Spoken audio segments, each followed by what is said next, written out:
Have you ever wondered why the world looks like a puzzle? 'Cause it is! Today we delve into the fascinating world of plate tectonics and its engineering implications. Earth, much like a layered lasagne, Actually, it's lasagna. consists of different layers including the crust, mantle, and core.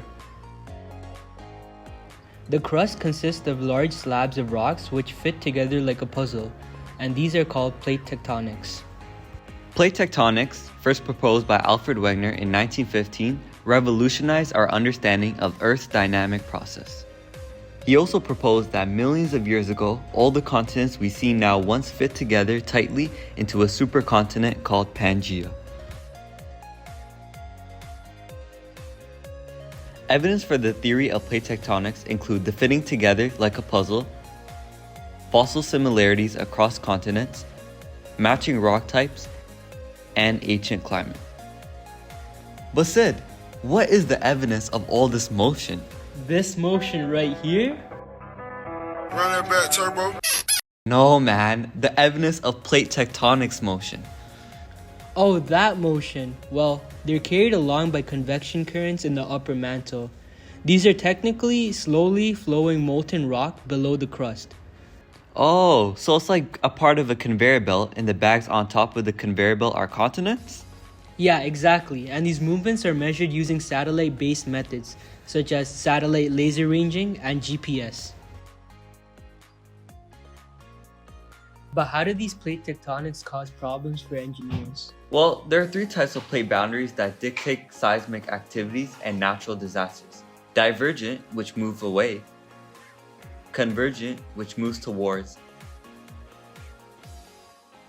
And transform, which slides sideways. These cause volcanic eruptions, earthquakes, tsunamis, and landslides, which engineers have to take into account when designing in prone areas. To counteract these problems, engineers must first consider the magnitude of these risks and plan accordingly. They must account for zoning for hazard mitigation and provide early warning systems, evacuation plans, and resilient infrastructure for the public. For instance, instead of using your typical bricks, engineers design structures using reinforced rebar and concrete, stronger shapes like triangles, and beams and columns with shock absorbers. Basically, all this really does is limit the damage from seismic loading, prevent loss of life, and total collapse of structures. Oh, so is that what they did for the Apple headquarters? Apple headquarters? Oh, you don't know about it? So when they're designing the Apple headquarters in California, they had to take into consideration that it falls along the San Andreas Fault, which is close to the San Francisco Bay Area, which makes the Apple headquarters location very vulnerable to seismic activities. So what they did was they used 692 steel saucers which are located 2 stories underground, and these saucers can shift up to 4 feet in any given direction to combat the seismic forces of earthquakes. To put this into perspective, think of it to resemble an ice cube sandwiched between 2 plates, where the ice cube will maintain its relative position while the other 2 plates are free to move.